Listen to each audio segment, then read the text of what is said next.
embellish even, right?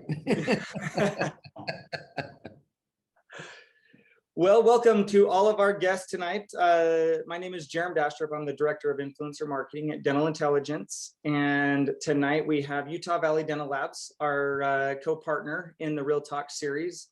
We have Kent, who is the COO of Utah Valley Dental Labs, who will be facilitating answering questions as we go through the lecture tonight to allow David and Phil to stay on point with the content and move along. So if you do have a question regarding anything that is being said first, type it into the comments. Kent will be answering those. And if it's something that we need to go back to, one of the slides or address one of the topics that was just covered, then Kent will chime in there and interrupt Phil and David and make sure that we get your questions answered. We do appreciate you taking the time to join us tonight. We know there's a lot of things you could be doing, and it's summertime and people are out and about, and a lot of things you could be doing, but we are grateful that you joined us tonight. And of course, with my good friend, David Hornbrook. And I love it because we start this off the same every month, but it's the way it is. And that is, I can't believe it's another month, right? Super grateful for David. I met David about 18 months ago, and I feel like we just hit it off immediately. It was kind of funny. It was a random introduction. He came into Dental Intel and he was there to speak with Tenley and Weston, and so everyone in Dental Intel was like, David Hornbrook's here, he's kind of a big deal. He's got an office that smells of rich mahogany, and so I go to Weston's office. Weston's the CEO and founder of Dental Intel, and we sat down and we didn't really talk dental. It was like we immediately went into dirt bikes and surfing and skiing and snowboarding, and then eventually got to the dental conversation. But David, appreciate your friendship, buddy. And so I look forward to this every month, just to have the interaction and watch you guys present your craft and your knowledge to all of these aspiring dentists. So appreciate you, buddy, and everything you're doing for this amazing cause. Thanks, Joe. What number is this? Is it 10 or 11 for us? This is 10. Oh, okay, Yeah. good. Oh, wow. That's awesome. 10. It's crazy. Yeah. So for those that have not been on before, this is Real Talk with David Hornbrook, and this is our 10th. And like Jerem said, we know each other really well, but never see each other. So once a month we get to see each other, and but only via Zoom. Right. And once or twice a year we get to see each other in person. We get to hang out, and looking forward to this fall when we get to do it again. This has been really a great experience, and this is something that I came to Dental Intel with and said, you know what? We're in the middle of COVID. How can we educate? How can we share some cool things out there and make it live and fun and energetic? And they said, whatever you want to do. And so they came out with a name, actually, Real Talk. And we've had an opportunity to really have a lot of fun. We've had a lot of great guests in the past. Again, it's been fun and casual and entertaining and edutaining, as I say, because it is educational. For the previous one, they go to Dental Intel on YouTube, right? Dental Intel. Mm-hmm. Give them that. Dental Intel's YouTube channel, and I'll even post it here in the comments. But it does have all the lectures that have been approved for. You can watch it over and over again, and a replay are on there, and there's some amazing content. Yeah, we've had a lot of fun, and we're gonna have fun tonight. This is again going to be casual. For those that were here last month, we do it on the third Thursday every month. We had to kind of change it this time. Our next one is July 22nd, and we're going to have Mark Hyman. We're going to move out of the clinical realm, even though he's a dentist. And Jerem, do you know Mark? I do know Mark. Yeah, he's one of the funniest guys I've ever heard, and love him. The way he interacts with team members and he's just a great. And so we're going to have a lot of fun there. So July 22nd. For those that are on tonight, we'll get an email confirmation but be sure to save that date, again, 6 to 8 Mountain Time. So tonight we're going to talk about lab communication, and this is a continuation from a month ago because we didn't finish. I thought we were going to be able to do lab communication in one episode, and with all the great questions and as we got sidetracked, we didn't. So we're going to continue it tonight. I do want to thank Jerem and Dental Intel. They've again just been so great. This is free, and you get CEs, and it's because of their dedication to just furthering the education of dentists of all ages and all demographics. And again, when I came to them, they said, it doesn't matter, whatever you want to do, we're a part of it. And for those that are not familiar with Dental Intel, look it up, or at least try to find out more information. Whatever I'd say tonight, it would be an injustice. What it does to your practice. It really allows you to evaluate the metrics in your office, to really know what's going on. I use mine daily because, I can see what we're doing tomorrow, what we did today. I can text and call my patients from my phone. And I'm in Mexico right now. For those that have been on a previous calls, Thursday night is usually my Mexico night. So I have a place down in Mexico about 40 miles south of the border. Home for me is San Diego. So I'm in Mexico, and I can go to my phone and look up Dental Intel and see everything in my practice. And, I've been a member of Dental Intel for a little over a year now, and we changed our practice software, which has been a nightmare for my office, just so we could use Dental Intel, because for the last 30 years, we've been using PracticeWorks. And when I first got introduced to Dental Intel, I said, I have to have that in my practice, but PracticeWorks doesn't play in the same sandbox as Dental Intel. So I told my team, I said, whatever software you want, I don't really care. I want you to embrace it. You choose it. It's just got to play nice with Dental Intel. Now we use Dentrix, and it's one of the best things I've done. So look at that, because it's a game changer in dentistry, and they're continuing to grow and doing some really cool, fun things. And I'd like to thank Utah Valley Dental Lab. They're the co-sponsor of this, and again, trying to offer free education, great education, and make it accessible to all dentists. I just applaud that, for them taking that effort and taking the time. So tonight we have a special guest. So last month we had Josh Walker, Master of Ceramics at Utah Valley Dental Lab. Again, you can go back. We'll post that link. You go back and hear that. Josh does most of my stuff at Utah Valley. Utah Valley Dental Lab does all my work. It's a full service dental lab. They do all my implants, all my fixed. My removable is really only deprogrammers and bruxism and grinding appliances, but full service dental lab. And tonight we have a unique guest in Phil Nebeker. And Phil, you and I have been friends 20 years probably. Yeah. At least. Phil does some of my work. Some of my best work that I've ever seen has been involved with Phil. He's so busy now. They can't ever find the time for me anymore to use Phil. But Phil, you can go ahead and hopefully your head gets out the door as you leave. I've worked with some amazing ceramists, unbelievable ceramists around the world. I will tell you, you are the most creative artistic ceramist that I've ever met in my entire life. I mean, just the art that you do is just, it's mind-boggling as an artist. Even not only your ceramics, but just to kind of educate the group. Phil does bronzes. He's done huge eagles and the detail on each feather. I could do one feather, Phil, and I would be bored out of my mind. It's like, okay, someone else do the other 10,000. And he does these huge bronzes in detail that are just absolutely amazing. And then he also owns a kind of a high-end trailer manufacturing business. And his welds look, literally just like, it's like God made the weld. It's like, wait a minute, that's not possible. And then you do these little jewels called teeth that are just phenomenal. So we're in for a treat to see some of the stuff that you've done. And you've worked with some amazing dentists, amazing clinicians. And I think it's great that these dentists tonight have an opportunity to get some insight to how they can make their dentistry better. You've been involved in our live patient courses. You've had the opportunity to see stuff go in the mouth and say, wait a minute, I could have done this better. I like what I did there. And I think your insight is awesome. So I appreciate that all that you've done, because you've made me look good a lot of times. Likewise. So we're going to review a little bit from last time, because I'd like to Phil's intake on some of this. Also, for those that, again, this is live, and we'd like to answer your questions. We'd like for this to be question heavy. So if you have any questions at all, Kent Colai, who's also a ceramist at Utah Valley, COO, but he's a CDT, will be fielding those questions. So if you have any questions at all that again, at any time, if you have a question about anything, put it in the chat section, not the Q&A, chat section. And then Kent will interrupt us and we can make sure we get those answered. So, I do want to show some of the stuff that you're doing, Phil. And again, this doesn't even do you justice. Some of the ceramics he does, he's a master at Emacs. Empress, unfortunately, we don't use anymore. Last time we talked a little bit about Lisi, and I'd like your feedback a little bit on that, Phil, because I think a lot of our listeners, and certainly my favorite ceramic of all time is Empress. If I had to do my teeth are Empress from 1999.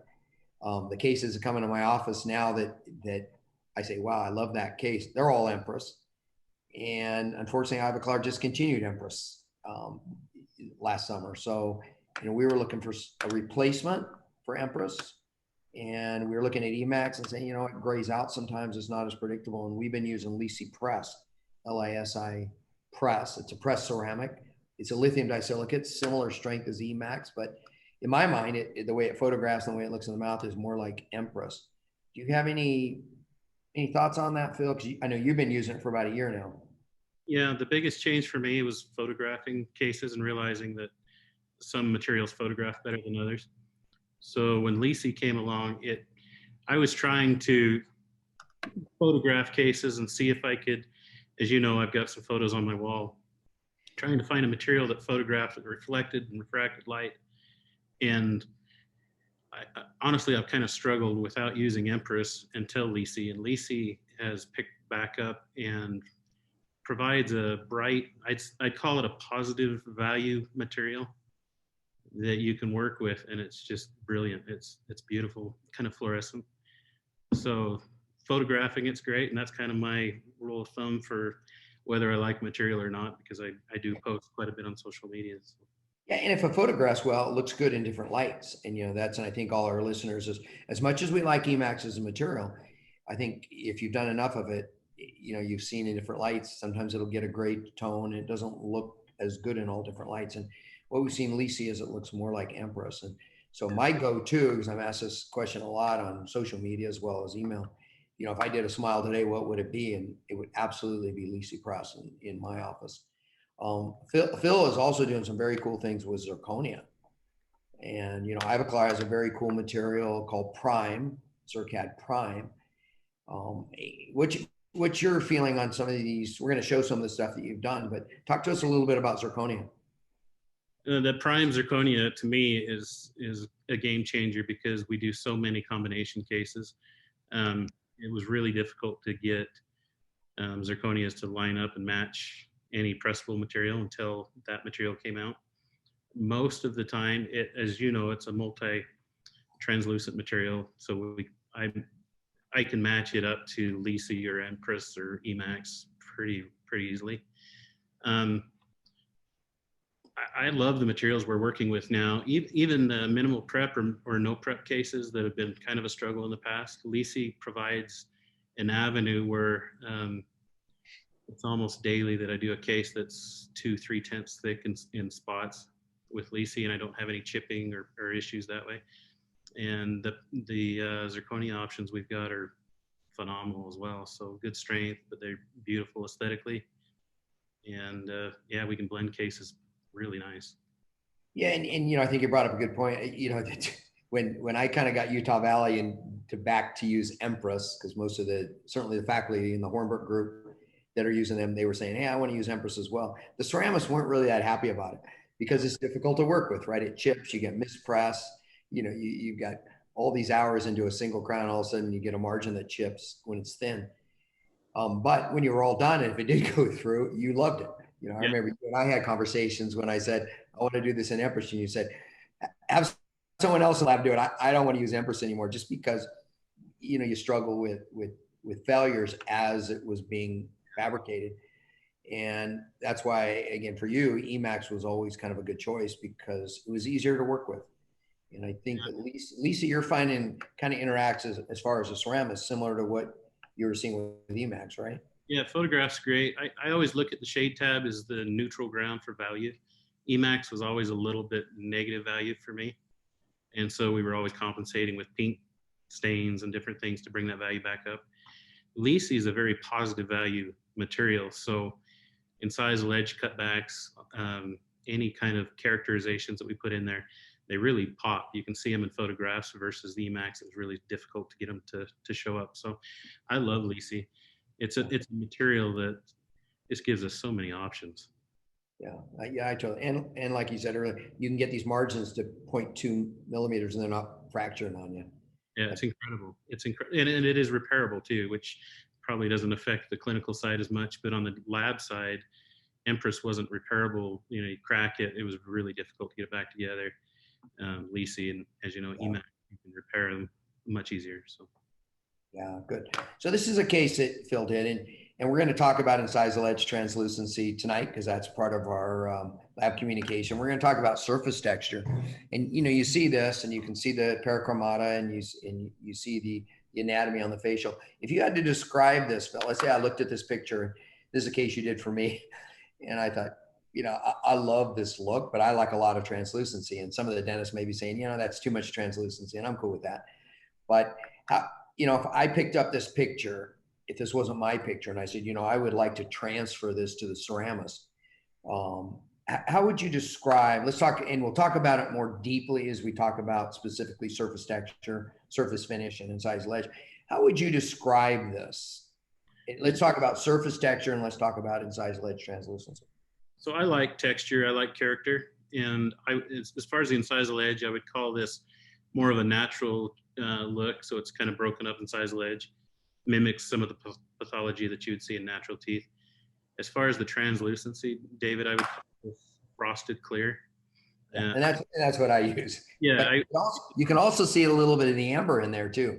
Yeah, and I didn't do a lot of amber until working with you, and I like, especially with when you're dropping the value sometimes by adding blues or grays or clear into an incisal edge, I feel like the amber brings it back up and neutralizes it. I don't know if I don't know enough about colors to tell you if that's a complementary color or not, like pink is, but it definitely adds a little bit more value to the incisal edge and maintains that natural character that you see in natural teeth. Yeah, it's a pretty case.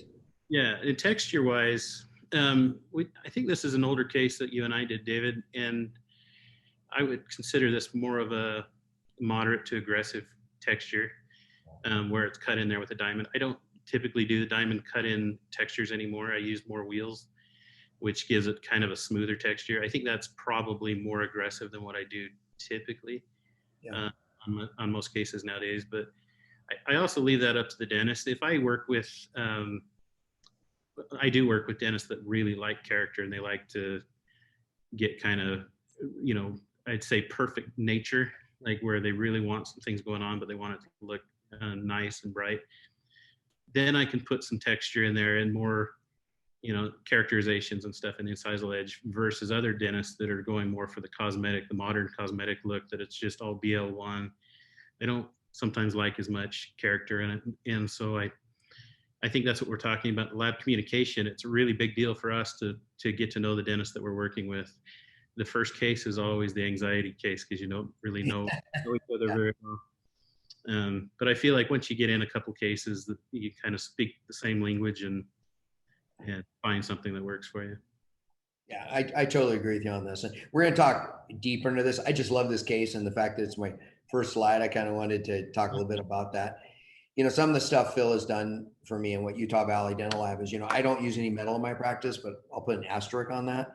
My screw through my implants and the base of my implant abutments are titanium. But as far as restorative, any of the multi-unit bridges are all ceramic. This is a tetragonal, which is the original opaque zirconium. We need to have that strength, that opacity comes with that strength for these bridges. And then Phil, of course, overlaid the anterior to make it look like teeth. And he's just a master at this. And one thing that I don't think people give you quite as much credit for are these presentation wax ups. And this is actually a wax up. So you look at this and say, well, that's some of the most beautiful ceramic I've ever seen. It's a wax up. And we don't do these all the time, but it's kind of nice when you have that specific particular patient that really wants to see what teeth look like. Pay a little bit more and you get a wax up that looks like ceramic. And it's cool. And you enjoy doing these. I know, Phil, as an artist, it takes you some time, but not as much time as you would think. No, this is my happy hour stuff. I do this to de-stress from the porcelain. Yeah. Yeah, I mean, this is a wax up and it's just absolutely beautiful. First time I saw one of these that you'd sent to me, I thought, holy cow. I hope my ceramic looks even half as good as this wax up does, and it'll look great. So, it gives you an opportunity, to see some beauty. This is, some people call it dental porn, but it's an opportunity to just see the artistry, because Phil is an artist. Even if it's a little tiny thing that's smaller than a fingernail, it's it's a piece of art, and it's kind of nice to share that with our patients and get excited about it.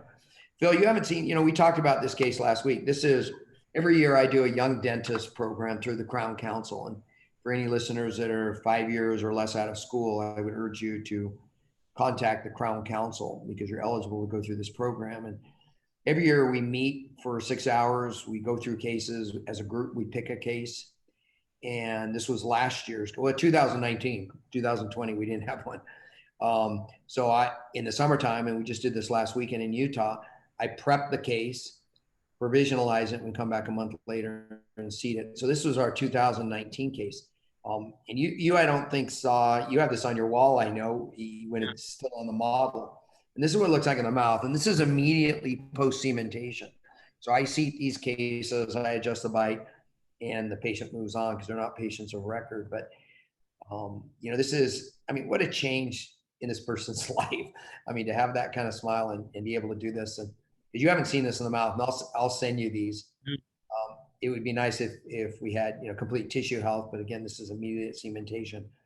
But when we can do this type of dentistry, and her dentist, because again, she is not my patient, she'll go back and her dentist will do that lower bridge and get that dialed in. But when we can change these people's lives like this with a beautiful new smile, it's so powerful. And you and Phil, you and I have done so many of these young dentist cases together, and and all of a sudden everyone in the room has bad allergies, right? When they look in the mirror the first time, because it changed their life, and they get teary-eyed. But I knew you hadn't seen this yet, because we talked about it. Phil has a big blown up on his big screen. He's got a huge monitor, like a 50-inch monitor, and he's got this case on the monitor, but it's still on the model. And you didn't get to see this in the mouth. Change people's lives in a positive way. And thanks for being part of this. This is one of my favorite cases. A lot of you know Steve Anderson from Crown Council.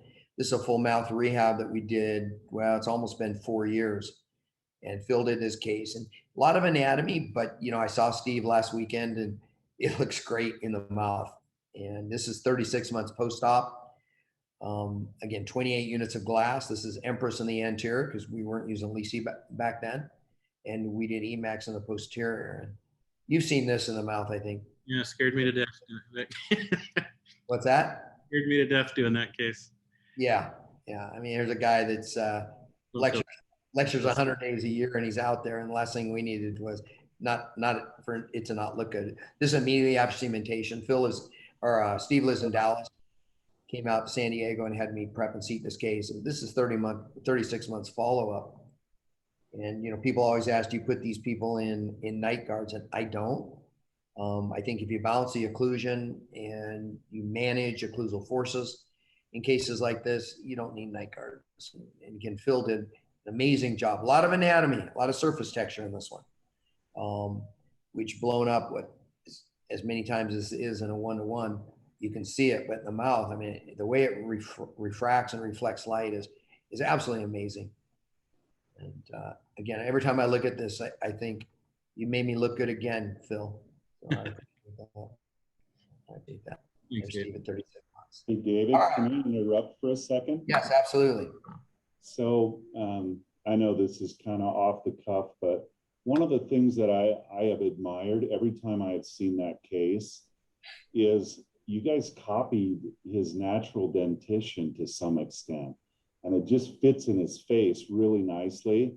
And that's one of the things that I really admire as a ceramist myself, is that Phil has the ability artistically to find a smile that fits in the face as well. And I know that's a collaboration between you two.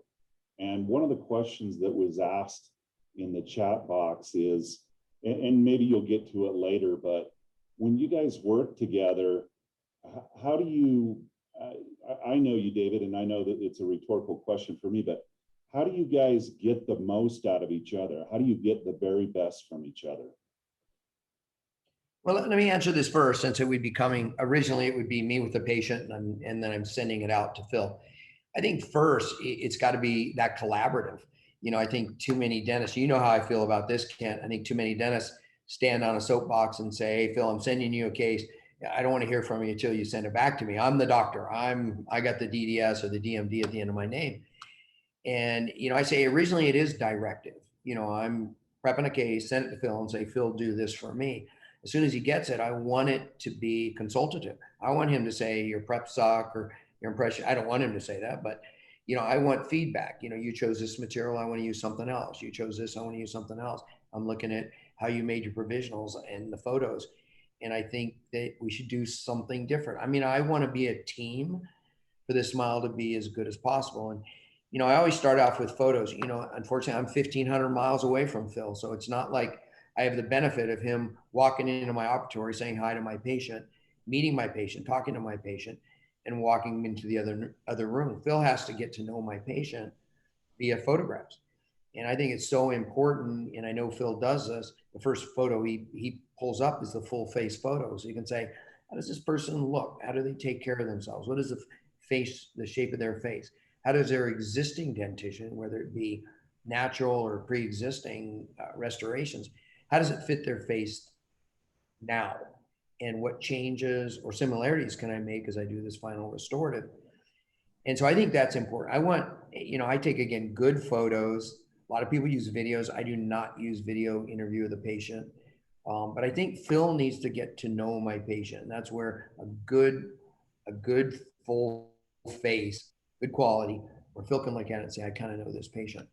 Second is, I think as we talk about smile, we're talking about variables. And I think it's important to make sure that we're in alignment with variables. And variables could be shape of teeth, shade, translucency, surface texture, all these things we talked about last time, and we're going to talk about this time.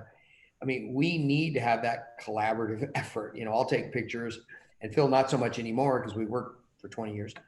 I'll take a photo and send it to Phil and say, isn't this cool? This is a natural tooth, or maybe it's a case someone else did. It doesn't really matter.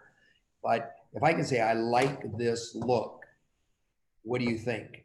And then we become partners in success. And again, I think too many times, and especially if you're using a big lab where you're not talking to your ceramist, you're talking to your account manager. I think too many times we don't have a partner in our success. And I think that's the most important thing, Phil. Absolutely. Anything you want to add to that? Yeah, I still have cases that come in the door that don't have any information, and there's a trust thing there that they're throwing out, like, we trust what you do. And just as a warning to dentists that do that, you don't want me being an artist on your cases. I'll Bob Ross all kinds of happy little trees in there, my discretion. And I even had a dentist, a couple of weeks ago, called me and he was giggling. He said, I opened the crown box and just started laughing. I didn't give you enough information and you just went crazy with it. I put too much character in a case that didn't need it, and sent it back and we readjusted it. But we're artists at heart. We like to kind of do our own thing sometimes, like the dream case. But from the dental and the patient side, or dentist side, we don't want to come up with our own thing here. This is my beautiful sunset might be different than yours, and so that lab communication is really, really important. Yeah, I think you touched on it. What I'm going to say now is, in the very first slide, it said, don't prep and pray. And I think we can all relate to that. I certainly can. When I started in dentistry, where I would prep a case and I would send it to the ceramist and just pray that whatever they sent back, my patient liked, right? And if my patient wanted a smooth, flat, monochromatic restoration, if I got something back from you, Phil, I lost, right? I was praying and you didn't deliver. At least you didn't deliver what my patient wanted. And as we talk about smile design, and when I teach smile design, it's really about variables. And I kind of hit on this a little bit. It's variables, and there's so many variables. And certainly one is surface texture, surface finish, and size of ledge, translucency, shape of teeth.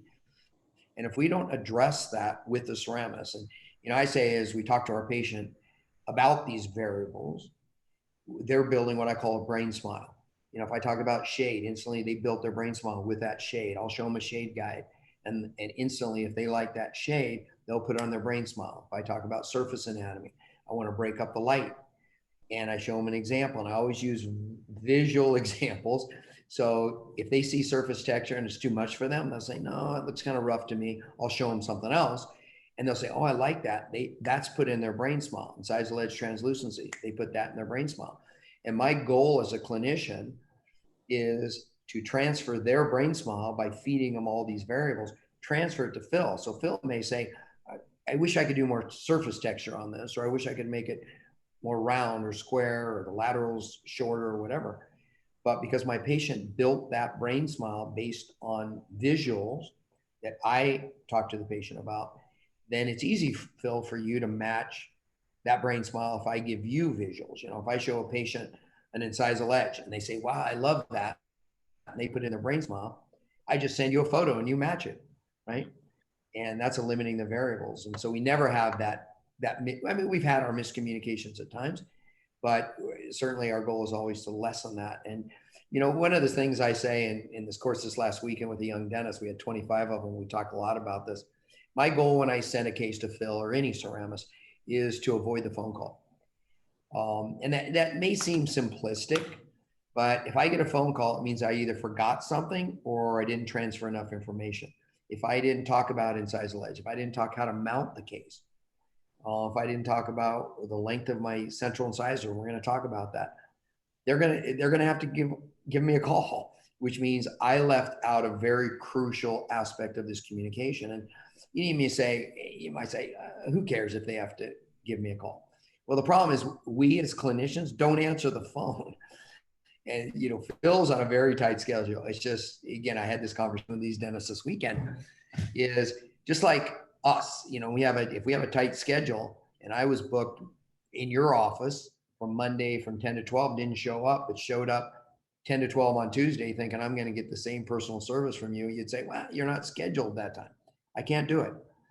And I think a lot of clinicians don't realize that they live on a schedule kind of like us, where, you know, Phil would have to wax David Hornbrook's 4 through 13 on this particular patient on Monday afternoon.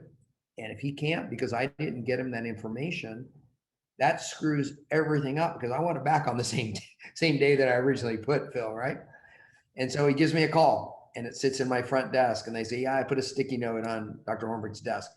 And I look at it, but I'm busy. I'm going out for dinner. So I say, I'm going to call him tomorrow. That screws everything up. So one bit of advice is always share your cell phone number with your ceramist. I know Phil, you use his cell phone a lot. Yeah. And, you know, I've even answered, you know, text messages on the plane because I usually fly Delta and you can text. But at least you're not waiting around for, you know, I don't know how to move forward with this case. And I know that you've had situations in the past where you waited 3 or 4 days for clinicians to get back with you on something that you absolutely need to know the answer of. Yeah, I like texting because I can do it on the fly. I can only really think of one case at a time. That surprises dentists sometimes, but I'm a one-track mind kind of a person. So as cases come from the model room and need whatever it is, a photo, a new impression, whatever it is, information-wise, I text my doctors and I just keep that record. And then when I see the case, I add all the information to it. So it's ongoing. I don't like calling dentists very often. We do sometimes, but technology nowadays, take advantage of it. The texting for me works the best.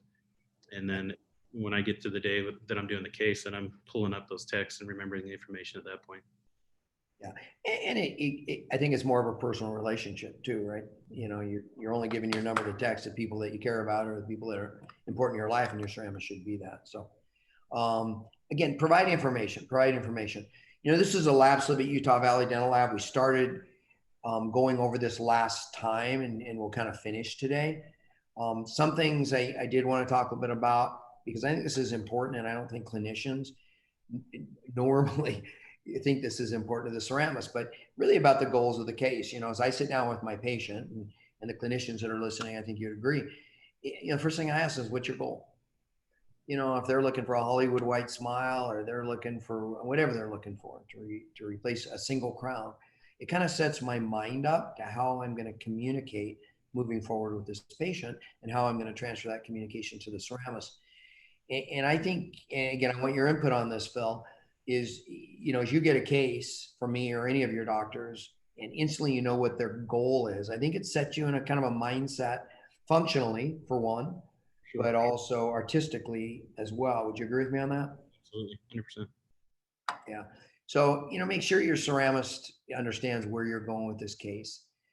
Type of restoration. These are things we went through last time, Phil, with Josh. Yeah. And I think it's important, if we don't check one of these, then the ceramist has to make the phone call. And, as they move forward, they don't know it's going to be something digitally or is it going to be something that's going to be waxed and pressed. These are the materials that we use primarily at Utah Valley and in my own practice. Lisi Press are all my smile designs, all my anteriors. I'm still using Emax in the posterior for onlays and single crowns, primarily because you can mill Emax. We can't mill Lisi Press yet. It's not available in a block. And some of the ceramists at Utah Valley, they would rather design it digitally and mill it. And so a lot of my cases, even my full mouth rehab cases, it will be the anterior 20 second bite to second bite, because I consider a premolar an anterior tooth. Second bite to second bite will be Lisi Press and maybe Emax in the molars. And we're doing a lot of zirconia, single crowns in the posterior and multi-unit bridges. And we're gotten to the point now where the thing we struggled with forever, and I think you'd agree with me on this, Phil, is do you want it to look pretty or do you want it to be strong? I mean, we used to have an and or, right? And now we've got both. And, the zirconia, the HT zirconia, you sent me some, I could literally hold it up to the light. I could shine light through it. And unless you looked in the inside and looked at the mill marks, because zirconium and Emax mill a little differently, you could not tell which was Emax and which was zirconia.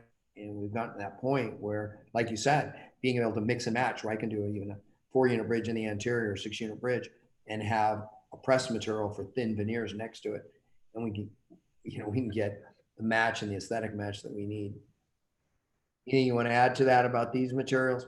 No, it's funny, the last few years, a lot of materials kind of started phasing out and things have changed. And I have some dentists that I work with that are very involved in that side of things. They want to know what's going on and they research it and then they ask me about it.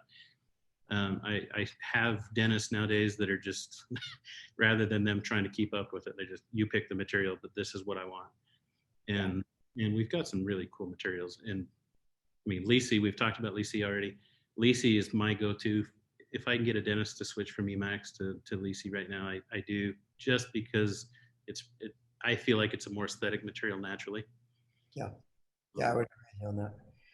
And I think that you brought up a good point, because like Lisi Press or even Emax and certainly Empress, it's available in like 35 different ingots, and Emax is available in 30 different blocks.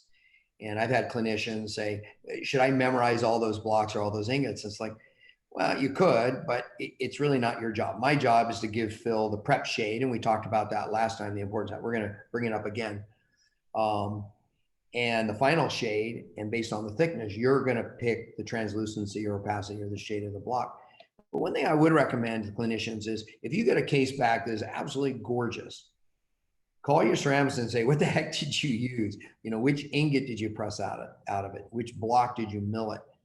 Because sometimes these things will just have this amazing kind of a milky white. It's just beautiful, in my opinion. And they work really good on thin veneers, maybe not so good on full coverage crowns. But that's the kind of communication we want. It's like, Phil, I like that case a lot, but it was a little opaque for me. And let's not use this on the next case. I mean, that's the kind of feedback you want from clinicians as well, right, Phil? Absolutely. Yeah. And you want after photographs. Yes. Right? Yeah, so you can see, I should have done something different. So again, we're not going to talk about materials. We talked about prep shade last time, the importance. And I talked about the 3 things that are going to determine the final shade of the final shade is the opacity of the ceramic or translucency of the ceramic. That's our biggest factor. Second is the prep shade, the underlying dentin. And the more translucent the ceramic, the more effect the prep shade will have. The thinner the ceramic, the more effect the prep shade will have. So this is a must-have prep shade. And it also goes with HT zirconia. I want you to think of zirconia now to be like Emax, Empress, or Lisi. You're going to get phone calls. If you don't give them a prep shade, you're going to get a phone call. And remember, we're trying to avoid the phone call. What's a prep shade? If you don't get back with them and you want this case sent out today, you're going to get an opaque ceramic to hide that prep shade. And then lastly, the third factor is the cement.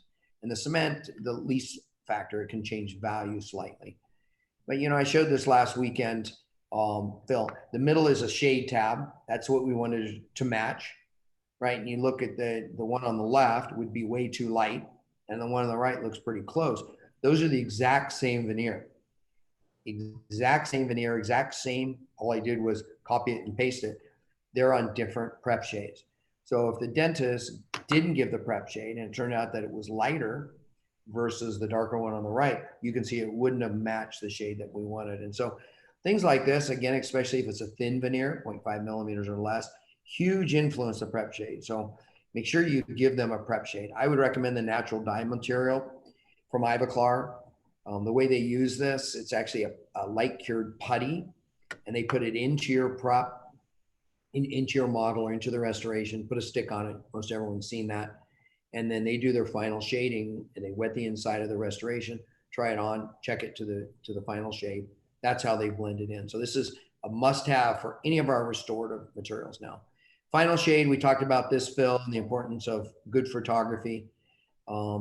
Utilizing shade tabs, multiple shade tabs. I talked last time a little bit about cross polarization filters and how important they are with value. A photo like this is great, but you can't see the number of the shade tab, right? It's close and it's easy for you, but you can't. So, if you're gonna do something like this, you can always go into Photoshop and put a text in there of what shade tab that is, because Phil does not know what shade tab that is. And I point out to this because so many times we'll see good photographs of shade tabs when we're trying to match something or when we prep, and then we get it back and it's too light. In this particular case, I got this crown back and it was too light. Instead of just sending it back to Phil and saying, oh, by the way, Phil, this is too light, is I can take a photo of it in the mouth next to a shade tab. So make sure that if you're going to make a change, if you get a restoration that's too dark, it just doesn't match, too light, too dark, doesn't match, take a photograph of that as well. It's easy for you, Phil, if you knew what the shade tab was, to look at it and say, oh, that's what he meant when he first sent the shade in. Again, we can color map. I think this is kind of as important because ceramists are very visual. I'm very visual, so it's very, very easy for me to communicate with a ceramist. We can draw on a black and white, and we can put even dimensions of what we want. We can put shades. What we can't transfer with just in color mapping on a picture is transitions.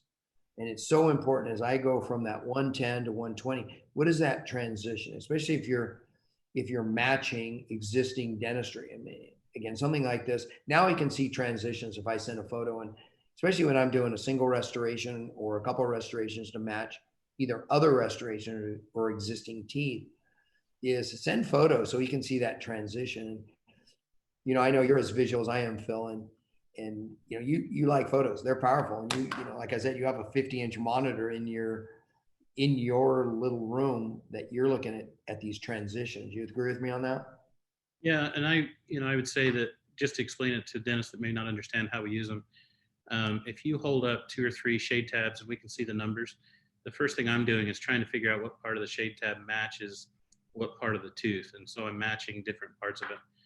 So I think most ceramists do shade map, try to figure out how to match shades. I like the giving measurements too. I have a lot of accounts that'll tell me, hey, for the first 2 millimeters, follow this shade tab, from the incisal down, and then gingival third, follow this shade tab. It makes it really easy to follow and get something pretty close the first time. Yeah, I think that's important with our prep shade too. Sometimes we'll have some banding. We don't see much tetracycline anymore, but we'll see some banding where maybe the gingival 3 millimeters, the prep is dark and the rest of it is lighter. And as you photograph that, give the dimension. I would say, Phil, it's ND5 from the gingival margin up 3 millimeters, and then it becomes ND2. And then he can shade that differently to block that out or neutralize that. So again, measurements and photos and shades. So incisal translucency, this is kind of where we left off last time, Phil, with Josh. Yeah. And, this is something that I want to talk a lot about. And, you're an expert at this, and you sent me some photos that we can talk a bit about. You know, I usually don't like to use the words minimal, moderate, or maximum because that doesn't mean the same thing to everyone else. But in translucency, I think we can correlate it to actually values. When I would say minimal translucency, about 0.5 millimeters, moderate a millimeter, maximum 1.5. You know, and I like a lot of translucency. And if I would have just done 8 and 9 with you and just even gave you a shade, you would have put a bunch of cool translucency on these two teeth. But in fact, there's no translucency on the laterals.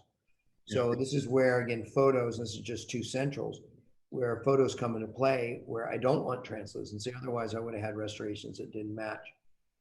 This I Photoshopped basically on the right side, what I would consider moderate, about a millimeter, none on the left side, minimal and high. And, you know, I recommend everyone have an incisal edge library. You know, I talked earlier about the brain smile. As I talk to my patients, first we talk about shade, talk about goals, we talk about shade. Then I talk about translucency, and I have them in a where I just have a bunch of incisal edge translucencies, and they can kind of pick, and they can pick what one they want in their brain smile. Then I can just email that photograph. And I think all of us should have, I think, photos of surface texture and translucency, because it's just so easy to transfer. You know, this, I would say clear with a hint of amber, a little bit of amber in there. Again, photographs. Phil, if I told you to match this, that's easy for you. Yeah, it is with the photo, yeah. But if I just said clear with a hint of amber, I mean, you and I might have something different than our patient built in their brain smile. You know, this would be frosted gray with no amber. This is clear with a little bit of amber. And for those that weren't here last time, we talked a little bit about how he does this. And I want you to talk about this, Phil, too. Yeah. You know, I give them a length of the central, it's so important. And he'll wax and press or mill to final contour. And then he'll look at my prescription or the photo and say, you know, what do I need in order to achieve that look? So he'll cut this back, and this is why it's called cut back and layered. Some ceramics cut back more than others, and some superficially stain it. But they'll cut it back typically 0.5 to a millimeter and a half. I wanted a lot of translucency in this. So he can try it back into the original matrix and say, yep, I've got enough room for that millimeter and a half. Try it back into the matrix. This is where I think the artistry of the ceramist comes in. And I want you to talk about this, Phil, because you use some different colors than a lot of other ceramists. But they're going to highlight these lobes. They're going to use this fluoroapatite material. This is the final bake, and then they would clean it up. And this is what it looks like in the mouth. And so you're using, because you use a lot of pink in the incisal edge, right? I do. I use a lot of pink. I use a lot of amber. I even use mahogany, which shocks people. But I like to do all the incisals. I cut back almost everything. Unless it's a minimal cutback case or minimal translucency case, I like the depth, and then visually it's easier for me to see it if it's cut back. So, you know, it's not crazy amounts of color. In fact, a little bit goes a long ways, but I look at it as two different kinds of cutbacks too. If it's something that's functionally a challenge, they've got a tight envelope of function, then I don't typically cut from the lingual back. I'll just take the facial back and do mostly internal staining and then layer on whatever the colors are. And it's amazing how you can kind of get the same look as a full-on cutback. But yeah, I mean, this is an example of a cutback that has been pulled back. I don't know how long these were initially, but you can kind of see the mamelon starting in there. There is some staining on there, more vanilla and white, and then you can kind of see the ambers and the pinks kind of outlining. When the color shows up in the internal effects, it makes the powder buildup really easy. I don't have to use 10 different powders. And so I have a mix of clear and pink that I developed and was using with Emax, and I just started using the same mix with, it's kind of a funny combination, David, and it started with you and your frosted clear incisal edges. Clear is clear. This incisal edge is clear. It's probably 9/10 clear and 1/10 BL1 powder. And it gives it just a little bit of a milky incisal edge. And then I do put a little bit of pink in the mix too. So it's just powder in a bottle and I just shake it up. And so if I can get the effects kind of in the right place and then layer it up, it gives me that milky frosted clear look that you like. By doing the internal effects, I don't have to go over it with any external staining to accentuate the incisal edge, which is nice. Sometimes there's passive eruption or seeding issues, and the doctor has to shorten a tooth. It's nice to not lose, a lot of that effect and depth by adjusting the length a little bit. We got a couple of questions that are kind of go along with this. If you guys want to allow us to interrupt you for a second. Absolutely. One of the questions I think is really an interesting question. They're asking, how do you match the patient's complexion, or how do you give consideration to that and the incisal edge that you create? Is that a consideration for you guys? And maybe more than the incisal edge, the shade as well. What is your conversation, or what is your criteria for incisal edge as it pertains to the patient's complexion? Yeah, Phil, let me start with that, and then because you're even a better artist than I am, so you can talk more about that. So incisal edge for me, it plays no role in complexion. It used to with Emacs, because if you had any gray in the incisal edge and they had kind of red complexions or ruddy complexions or strawberry blonde redheads, the gray in the incisal edge just accentuated the grayness of the whole restoration looked gray. So we would never put any clear. If this was a redhead or someone with redness in their complexion like me, I would not have this incisal edge in me. It would have much more of a frosted, like a milky white versus this gray. If someone's dark complexion, Afro-American, Asian, Latino, or even just dark Mediterranean, you can do anything you want. So the incisal edge is more, what is the patient like as they look through my books?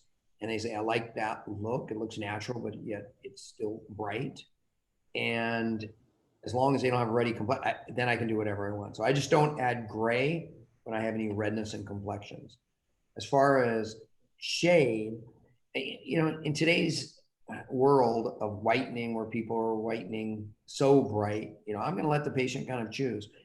Even the whiteness of the eyes, we used to use the white of the eyes to try to match the white of the eyes, but not everyone has really white eyes. Their whiteness there is not that white, and if we match the white in their eyes with their smile, they wouldn't like the color of their smile. So where I use shade primarily, Kent, that's an excellent question they ask, is provisionals.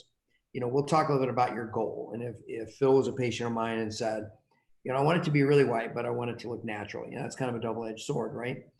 That used to be harder than it is now. 20 years ago, when we were really doing 25 when we were teaching this, we didn't have good whitening materials. So no one was a B0 naturally. And Ivoclar, in fact, their lightest shade in their chromoscope shade guide was 110, which was light, right? And Vita was 1M1, which, the 110 and the 1M1 are kind of yellowish teeth now. So whitening has made it kind of easier for me to say, we can go really bright on someone. So when I talk to my patient, I talk about my initial goal. What is your goal? I want them to look very natural. Well, then I'll pick a provisional material that may be a little warmer. And then when they have 8 or 10 of these teeth all in the same shade, and I meet with them again a week later, I always meet and take final shade a week after I prep. So I can see, how did you feel about this shade? And I put translucency in my provisionals as well. How'd you feel about this shade the last week wearing it? Oh, I wish they were lighter, or it's too bright. Then that gives me a lot of feedback. So I use that as provisionals. If the patient says, I want them to be really bright, I'll use the lightest provisional material. A week later, we meet. How do you feel about this? Well, I wish they were lighter. Okay.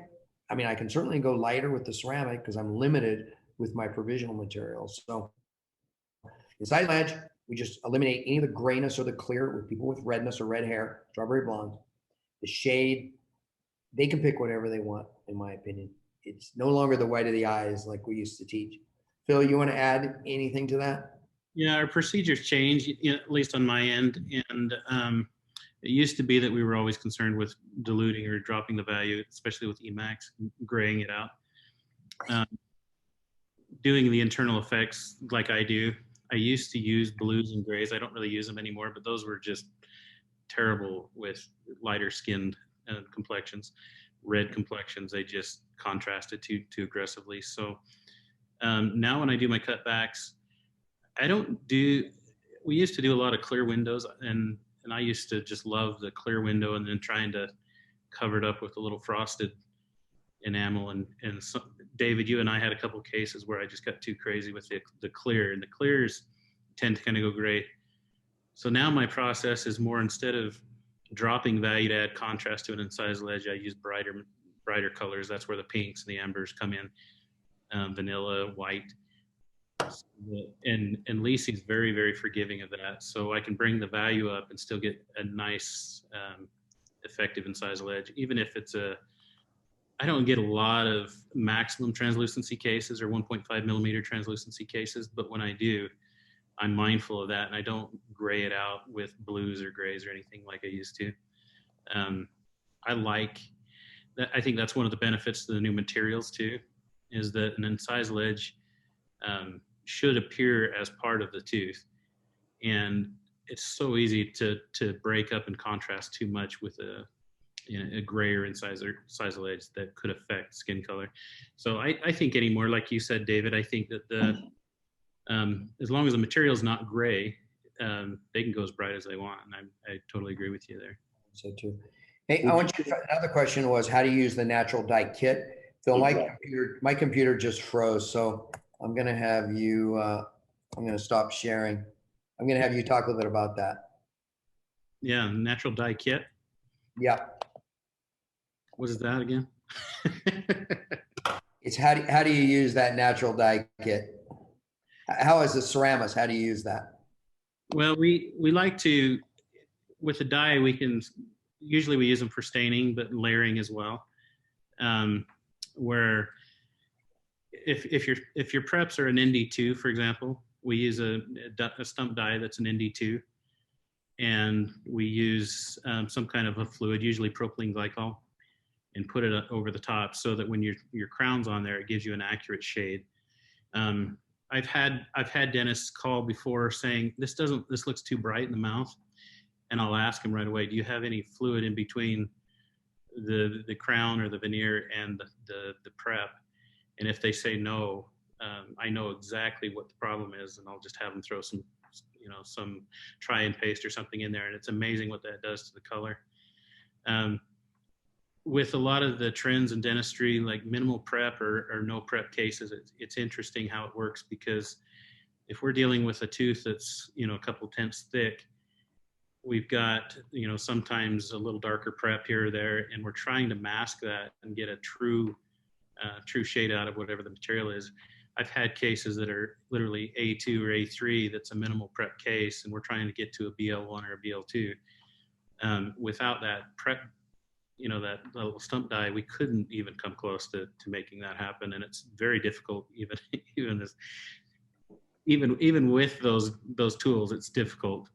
But I don't want to send a case back and have it go in the mouth and not show me or show the dentist what I'm seeing. So, and vice versa. One of the things that Phil hasn't touched on that I really like that he does is if there's an area that's low value on the stump, Phil will actually go in and customize the composite stump dye material. Maybe you could talk about that, Phil, a little bit, and how you're able to literally replicate as good as their photos are. I think a good example of this is if you get an implant or something that's dark, or just a rotten tooth that's black, we can go in there, and I've taken permanent black marker in some gloves and mixed it in with the resin material that's light cured, just to try to get an accurate picture of what that stump actually looks, or that prep actually looks like. Like David said, we can put ND2 on the end of the, up in the incisal edge, and we can put, ND4 material down lower the gingival, just to make sure it's more accurate. That's really critical on single centrals to get that accurate, because so much of the color is influenced by the prep. Is that what you were asking, Ken? Yeah, exactly. I've seen you use a Sharpie before. I've seen you use silver dye spacer to replicate an amalgam. I just think it's very creative, and the more detail and information you get, the more detailed and exacting you can be in your ceramics. So I thought that was interesting. There's another question here, guys. Do you foresee drastic changes coming sooner or later in patient wants or desires as far as unnatural shapes or colors? And maybe you could talk about some of the things you guys do with diamonds and that too. Yeah, I don't think we're going to go back to ugly teeth, or a lot of Europeans and Asians are going back to this real kind of natural look. Well, they started that way. Now they're going where we're going with bright white. I don't think we're going to get away from white straight teeth. I think we might see more tooth tattoos. We're doing a lot at Utah Valley where people will have a tattoo. It's actually ceramic embedded into their restoration, and we've done some really cool things.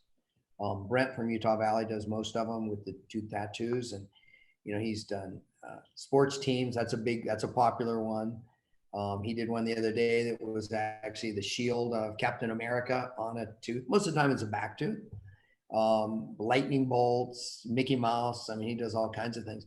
So we may see people get a little bit more creative in that because I think manufacturers have come up with materials that have made that easier and more predictable. But Phil, you might share a little bit of some of the stuff you're doing. Yeah. With rappers, some of and Phil did not do this case, but Post Malone just did a smile. It was a $1.5 million smile because he had a bunch of diamonds embedded into the crowns. And Phil has been doing a lot of that. So we may go in the next, I don't know how long this is going to last, but that may be our new bling where people are putting jewels in these front teeth. You've had fun with it, Phil. Oh, Fun. Yeah, it's not so much fun. It's hard work. I've seen. They're a challenge, especially the big diamonds that you don't have a lot of room on and stuff. But we do diamonds. We do see fangs. I saw that question come up. We've done quite a few fangs lately. I just don't want to be attached to it if they're on the news later on. Tooth tattoos are a big thing. I think we're seeing more. I feel like the trends are more just going brighter. There's a lot of diamonds and different things going on. A lot of grills are coming back. I see a more, at least in the last couple of years, a real trend towards really bright teeth. BL1 isn't bright enough for a lot of people. We're kind of getting to the point where we need materials that are brighter than what we already have to accommodate some of this. Yeah, it's all interesting. It's a new, just so every dentist out there knows, if you send me a diamond, I'm learning. It's a challenge every time. They're always a different shape. The position of the diamond is always a challenge. The prepping is different for all of that stuff, and it requires quite a bit of attention to detail. So, we talked about lab communication. That's where it really, really steps in, is to make it look good and not just tacky. And I can do tacky, but well, I think when you put them on all 10 teeth across the front, I think that's a definite tacky, right? Yeah. Another really, really good question here from Bobby Lenore. If you have a full coverage crown that is thick next to a veneer, so a mixed media case, and the veneer is a minimal prep, how do you manage that with A, the prep, B, the ceramic or shading, and C, the cement? I think everybody does it different. Those stump dyes that David was talking about are important. What I try to do, and I think a lot of the ceramists here do, is you try to build up, pick an ingot for whichever is the non-minimal prep that matches the stump or the prep of the adjacent tooth. So you're starting on even ground, and then you just layer them just like they're the same tooth. We have a lot of success with that. We see that quite frequently, especially with implants, that things are a little different. So we take it back to a foundation that's matching, that both teeth are kind of back to the same neutral color, whatever that is, and then layer them up just like they're two veneer teeth, and it works well. Yeah, and so what I do a lot is correction copings, where if I have, especially an implant crown, or implant crown is maybe it's the abutment is zirconium or Emax, and it's a little bright or it's a little gray, and I've got a minimal prep next to it or on either side of it, is I'll go ahead and have the ceramist make what I call a correction coping, which is Emax. It's opaque, but it's exact same shade as the prep next to it. And they can actually design that so it's the exact same shape of the adjacent prep. So imagine a case like this. And by the way, Phil, if I had to pick one of my favorite incisal ledges, this would be it. I love that with a little white halo and that little bit of purple and a little bit of amber in there. It's beautiful. But yeah, it's magical. But imagine number 9 was a minimal prep veneer, 0.2, 0.3, and number 8 was a full coverage crown, let's say on an implant. So I've got a bright white abutment, implant abutment. And one thing as kind of an asterisk to that is you can pick whatever shade you want for your abutment. It doesn't have to be white anymore like the old Atlantis abutments. They can mill that zirconia because we're doing H abutments where it's a tie base with a zirconia on top of that tie base as a custom abutment. That can be any shade you want. And dentin is never white and it's never B1. Typically what I would do if I had an implant, my abutment would be A2. So it's going to come back that's A2, not white. So that's one as something that you can help your ceramist. But let's say it was an abutment that was either metal, so it was a metal abutment, or it was a bright white Atlantis type abutment on number 8 here. So what I would have them do is they would go ahead and either mill or wax and press an Emax and an MO. And the MO is very, very opaque, as opaque as zirconia, but it's available in dentin shades. Or they could make it out of zirconia. Typically, I have them make it out of Emax. They will wax and press or mill that out of the same shade that number 9 is. Let's say 9 is ND2, right? I'm going to use Vita shades because I think it's easier for us to visualize it. Let's say number 9 was A1, right?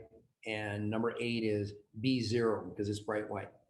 They will make a coping, literally looks like a little thimble that fits over that prep, and it could be an endodontically treated teeth or an implant abutment that mimics the exact shape and shade as the minimal prep on number 9.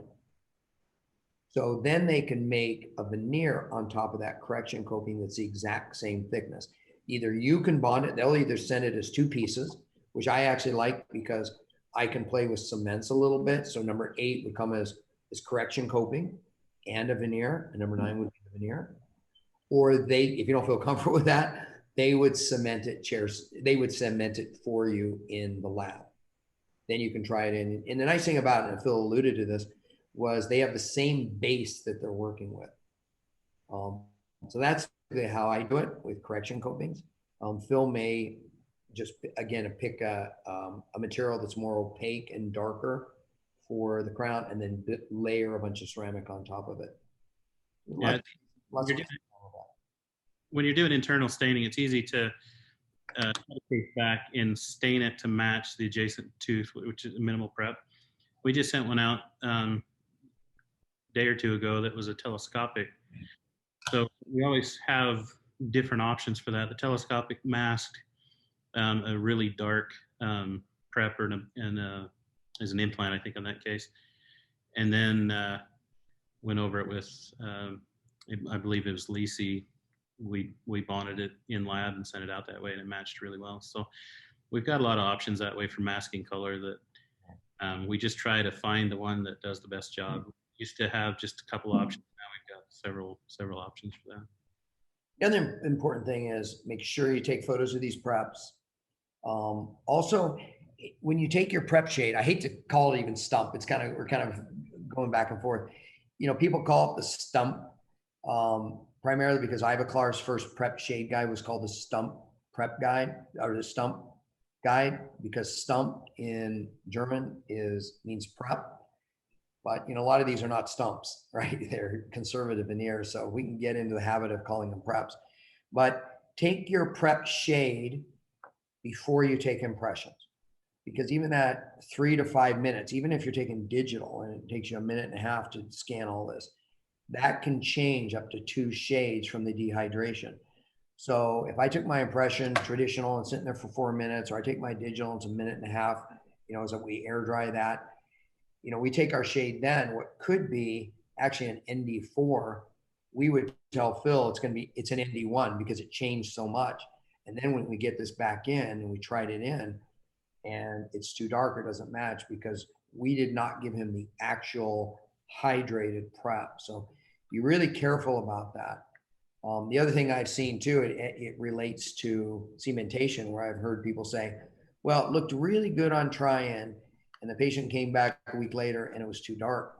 And I think what people are doing, they're putting on their rubber dam or they're isolating. They're air drying the teeth really good. They're dehydrating. They try in the restoration, and the prep shade is different than it will be when it hydrates. Then you say, wow, look, it looks bright. It looks great. And then a week later, once that hydrates, that warmth of that hydrated dentin comes through and the tooth looks darker. So really manage that prep shade throughout that process. I know when I'm trying in restorations, I typically don't like to use glycerin initially because glycerin will pull moisture out of the tooth. So I'll just use water as I try them to evaluate shade, at least initial shade. So be careful with that. Another question, David, is regarding prep-less or prepless. I believe they're saying minimal prep versus no prep. How many people that walk in your office are candidates for that? And then the second part of that question is for Phil, where you said earlier that Lisi is fabulous for prepless and prep-less type cases. So. Yeah, very, very few are actually truly prepless. We say prepless because, when Ivoclar first came out with Empress, ceramists didn't really know how to deal with it. Ivoclar was saying it needed to be 0.75 millimeters thick at minimum. The ceramists wanted to break through the contact. They were used to building up on either foil or a refractory, which is totally different, powder liquid. So we got really aggressive in the mid 90s. We were breaking all the contacts. We were doing a millimeter reduction because that's what the ceramists wanted. And we've gone back to being minimal prep. And, prep less and prepless are two different things. Prepless means no prep whatsoever in very, very few cases, except this case I did last weekend for the young dentist is completely prepless. I mean, we did no prep.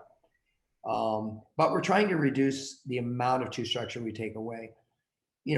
My goal always is to reduce just enough tooth structure to provide the aesthetics that we need, the thickness of the material. And we know with Lisi, Empress, or even Emax or zirconia, this can be 0.2 to 0.3 millimeters thick. So we don't need to have these aggressive preps like we did in the past.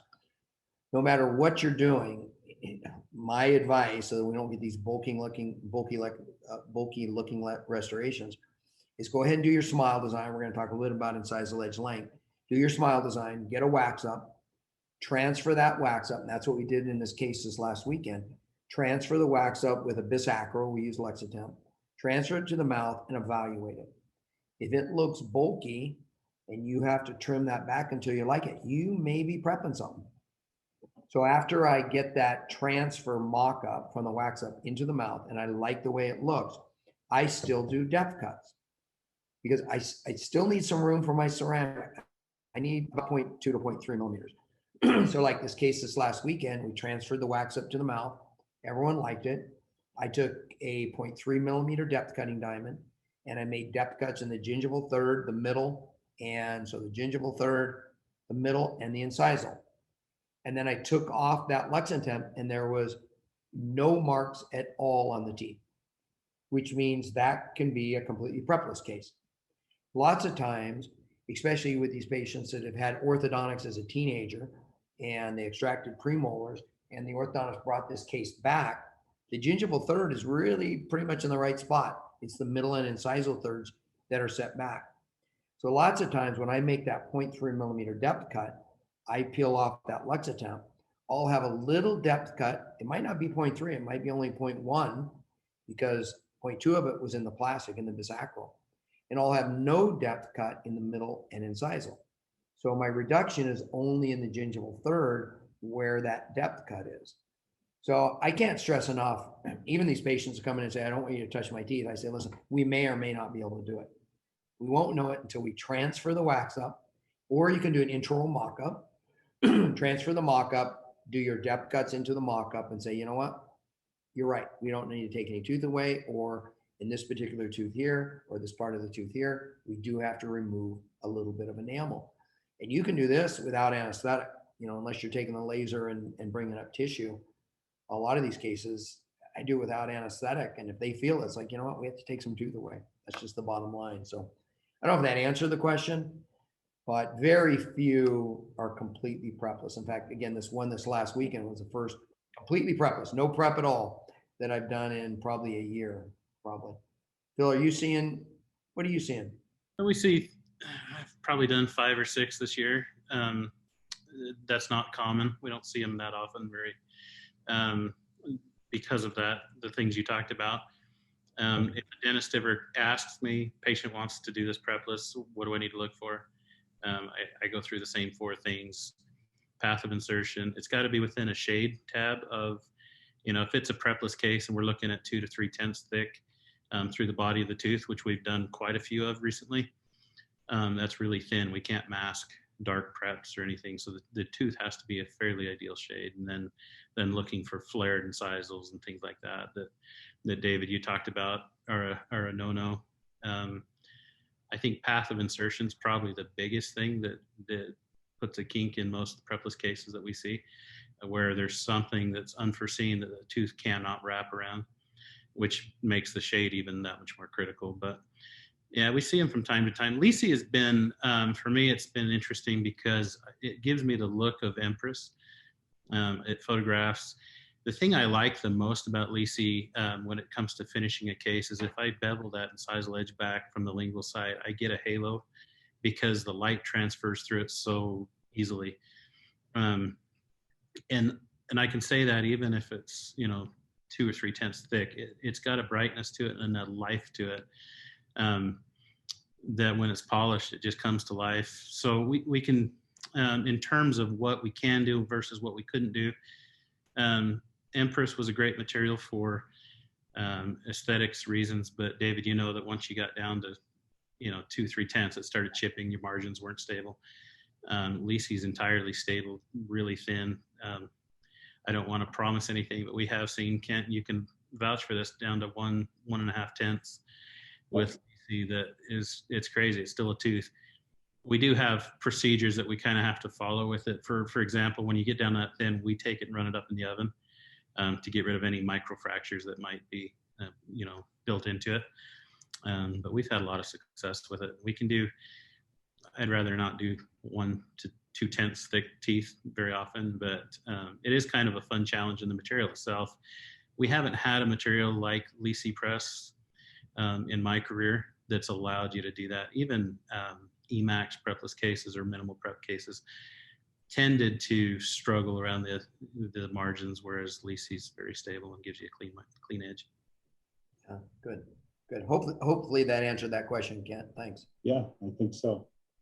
All right, let's talk a little bit, and we kind of talked about this initially, but let's talk a little bit about surface finish and surface texture. And, if I was to start a new relationship with the ceramics, I mean, Phil and I have sat down and looked at teeth together multiple times, is even call a ceramist or call a lab and say, listen, can you do me a favor? And especially with milling now, you say, can you send me 3 veneers or 3 crowns, one that you would consider low gloss, high gloss, and polished gloss, and send me 4 more that you would say are smooth, slight, moderate, and heavy.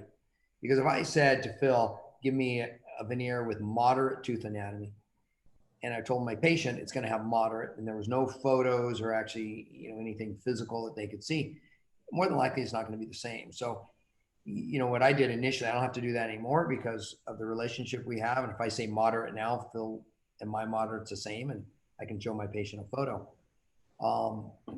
But to have that, to be able to show the patient, if you don't have a bunch of photos, to be able to show that crown or veneer and just say, this is what I'm looking for, because you want a very white smile. I'm cool with that. You want B00, I'm cool.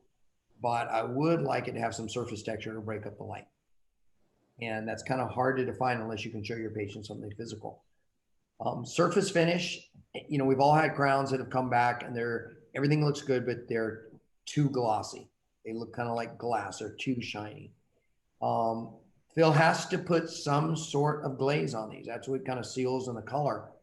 But I'll tell you, he always goes back and polishes. And my recommendation is, at least with 100% of my stuff, it's always a polished gloss. So he's staining it, he's glazing it, he's going back and polishing with the diamond polishing paste. That does two things. One, it actually removes little micro porosities. It still gives you a very high shine, but more of a natural high enamel shine versus glass shine. And for the posterior, the lingual, the anterior, it gives you a more wear compatible surface. And there's good studies on that from Nate Lawson and John Burgess down at UAB. So, you know, again, I always check polished gloss, and Phil, I want you to talk a bit about this. Let me talk a little bit about surface anatomy. Then I want to show some of your stuff. You know, this is what I would consider very low, almost smooth surface anatomy. I typically don't do this unless a patient picks this out of the book. This is something that I would consider moderate. Again, if a patient comes in, especially an older patient, and they want that B0, which is all right by me, it's their teeth. I'm going to try to talk them into some sort of surface texture to break up the light and show them photos. This would be smooth. I don't like this look. There are dentists, that's all they do because that's the look in their practice. But I think it's important if I didn't communicate what I like, because if I sent a case to Phil, you'd put in some cool surface texture because you know that's what I like. And if my patient, their brain smile built this, you know, that would be a problem. They would say, well, how come my teeth look rough? You know, this is what I'd call moderate to heavy. Steve Anderson's in that very first slide I showed, that would be when you put them in with a diamond instead of a wheel, that would be something that I think would maximum or would be aggressive. So you'll see Phil, and you'll see, some of you will see in different journals, especially when the article is written by a ceramist, where they'll paint it silver or they'll do black and white. You can really see surface texture. And sometimes the ceramist needs to see this, especially if you take an impression that's not that accurate. They can see it with photographs. And I know, Phil, you like a lot of your black and white photographs, and you can really see the texture. You know, prior to digital, I used denture teeth all the time. You know, a patient said, you know, I want this really bright smile. And I'd say, well, let's break up the light a little bit so people look at your smile and say, wow, it's really bright, but it looks natural. And I would show them denture teeth, and I would have my operatory light, and I would say, see how it interacts with light. And they say, oh yeah, that looks cool. Then I would just show that, I would just send that denture tooth along with the case and say, Phil, match this. And it was easy for you to do. But talk a little bit about how you communicate surface texture with your docs. You know, what are you looking for as you design surface texture? One of the things that most of my docs not like, and I don't like, is the marbleized look. It looks like it's got too much glaze on it. It's easy to do over polish.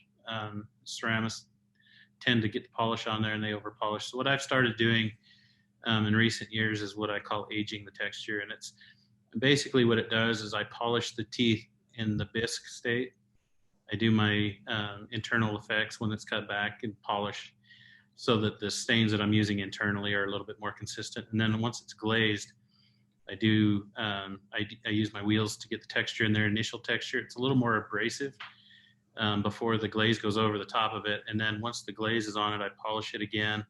And then I go back over it again with some of the same tools.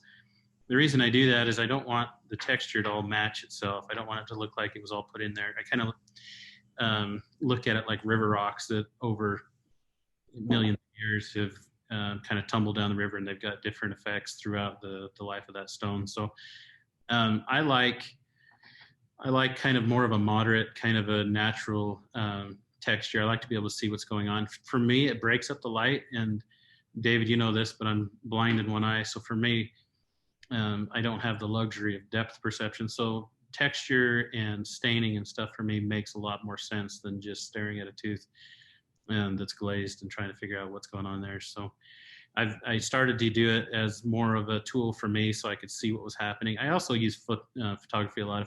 If I take a picture of something and it looks too smooth in the photo, it's probably going to look too smooth in the mouth. So when you talk about black and white photos and showing things or painting the ceramic to see what it looks like, some gold paint or some silver paint. I think there's a lot of tools you can use, but I have noticed that is one area where the patient does want some input on is texture. I probably get more adjust for too much texture than not enough texture. Yeah. That's my thing that I like. I like texture, and at times I probably put too much in, but that's that lab communication. If you work with a dentist for a while, they'll pretty much steer you straight on what they like and what their patients like. And what he's doing here is, this is a material called Diashine, which is a diamond polishing paste that, if this was a group of ceramists and I said, raise your hand if you use Diashine, 99% of them would say yes. I mean, it's the best diamond polishing paste. So he's glazing it. He is in polishing with Robinson's wheel, number 11 Robinson's wheel. And you can see the texture on it. So we didn't lose our texture, but it has kind of a marbleized, kind of an enamel look versus this over glazed look. Now, the nice thing too, for me as a clinician is, since Phil did his final polish with Diashine, I can change things. So let's say the patient, I'm going to go back to this one. Let's say the patient didn't like the roughness of that gingival third of this tooth. First thing I would do is call Phil and I'd say, did you externally stain that? If he said no, then I can do whatever I want. If he said, yeah, I stained it down and so it's surface stain, then there's not much I can do. I've got to send it back.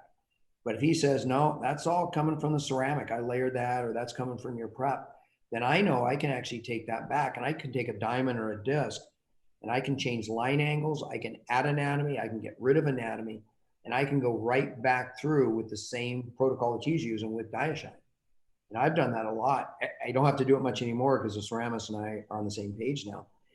But when I first started working with these different ceramists, I would be changing contours all the time. I mean, Phil, back in the Hornbrook group days, I'd go in there and I'd recontour all these teeth in the mouth, and when she said, oh, that's what he means by this, I never have to do it anymore. But that's the nice thing about it, being able to adjust even after it's cemented. And lots of times I'll do that when a patient says, well, it looks a little rough. I'll say, you know what, give me a week because it looks so beautiful. It's white, but it looks natural. If you want it changed, I can remove that anatomy in a week. And they'll come back and say, no, I'm not going to let you touch it because everyone says my smile is gorgeous and it looks natural. But the first question always, if you're going to touch a diamond or a disc to ceramic when it's in, or even if it's outside the mouth, is call your ceramist. Did you externally stain this? Because you'll get a hot spot. And hopefully, Phil, you'll say, nope, it's all internal and it's not superficially stained.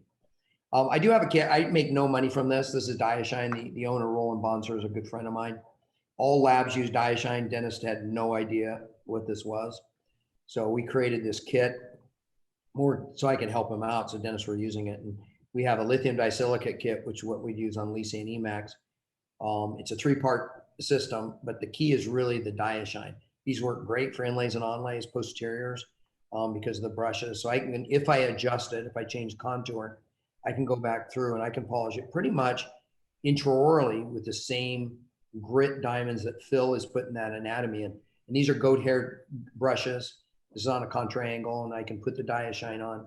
Also, my hygienist is using this to polish veneers instead of, New Pro course, using the Diashine. And as we have our morning huddle, we just say, that patient has veneers. She knows it, have a little bit of Diashine in that little goat hair cup. So it's like a prophy cup, but it's goat hair. And we just take a little bit. Again, the hygienist would do this, or I would do it on cementation day. She just injects a little bit inside that cup and goes around just like New Pro, but it's the same thing Phil is polishing his porcelain with. So something you may be interested in. You can go to diashine.com. You can say you went to a Hornbrook lecture and they gave you 20% off, I think, is what. Again, I get 20% off just like you. So I always say, yeah, I went to one of my lectures, so I get 20% off. So I've got to pay for this. But again, polished gloss for that reason. It looks more natural and you can change it. Anything else you want to add on surface texture, surface gloss, Phil? No, just don't let the ceramist make that decision on their own, because that's one of those subjective areas that we have too much fun with. And most of the time. And the artistic ceramics typically won't overglaze. When, you know, the bigger labs where it's all production, you know, they get paid. A lot of laboratories, I don't know if you know this, but they get paid per unit. And they're trying to get this stuff out, and they'll just put a thick coat of glaze, put it in the oven, and ship it out. And we've all seen that. It looks like a big shiny fake tooth. And by again polishing it down with a diamond polishing paste, it looks more natural. Still shiny. When you see these restorations, these are all diamond polished, and better wear compatibility. Next thing I want to talk would be on the lap slip is length of centrals. And this is a big one, because I will tell you, and I'm the director of education at Utah Valley Dental Lab, and I spend a couple days a month up there. And I can't tell you how many times the ceramist will come to me and say, where should I put the incisal ledge? And it's like, my answer is always the same. Well, where did the doctor tell you to put it?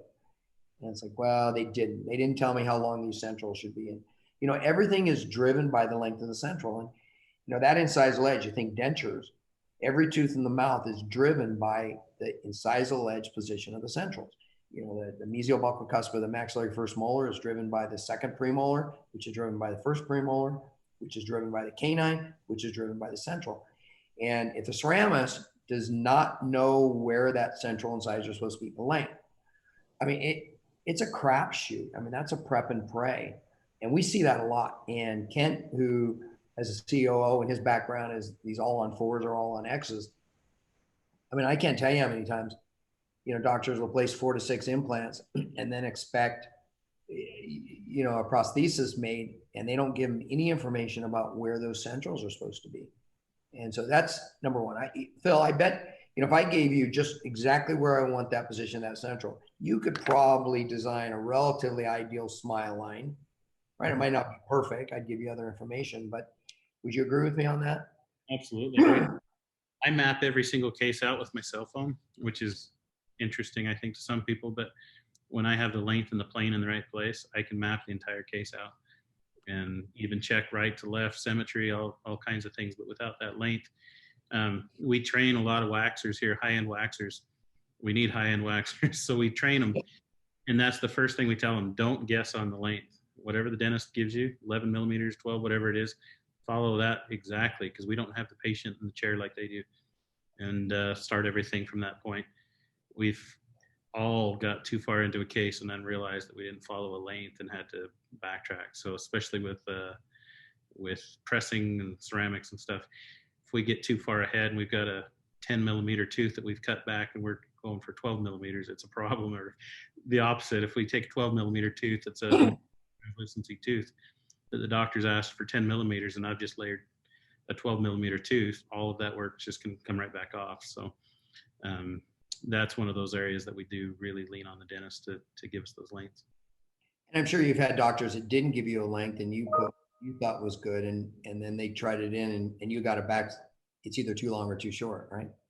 Absolutely. We're always wrong when it comes to guessing. It's always the ceramic. And that's the importance of using the provisionals as a working diagnostic, functional, and aesthetic model. Again, I have my patients back in 1 week. What do you think this new length is? Most of the time we're increasing length. You know, at that point, we may make adjustments. If I made it 11 and a half and they think it's too long, and I make it 11 and or 10 and a half, give them another week, see if they like it. Then I'll scan it and take photos. And I mean, literally, this is why we put it on the lab slip. What is your length of your central? Because everything is going to be driven by that. And it's so important. And so I'm going to talk a little bit about how we determine the central. And again, I can't stress this enough. You know, as we design a smile, the most important thing is the length of the central incisor. I want you to think dentures, right? You got your wax rim on your base plate. First thing you do is, where do I want that central incisor? And there's no difference between a denture and any smile design case. That's the most important. And you saw that the slides about 20 slides ago when I showed how they make the incisal edge. First thing they did was look on my lap slip and says he wants 11 millimeter central. They either wax it or they mill it into full contour, wax and press, or design it and mill it to full contour, 11 and a half, and then, or 11, and then they'll cut it back and they tried it back in that original matrix, that silicone matrix. So they're always going back to that incisal edge length, at least that I chose, that the patient is now wearing with their provisionals. So as we look at length of central incisor, you know, the questions we need to ask: do they show at rest? If not, can we lengthen?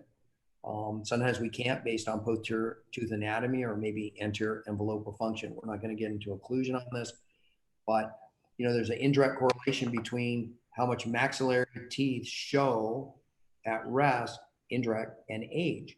A 25-year-old shows about 80% of their maxillary dentition, 20% of their mandibular dentition. An 80-year-old shows less than 20% of their maxillary dentition, 80% of their mandibular dentition at rest. So sometimes as we lengthen, we can, what I call cheat Mother Nature or euthanize the smile.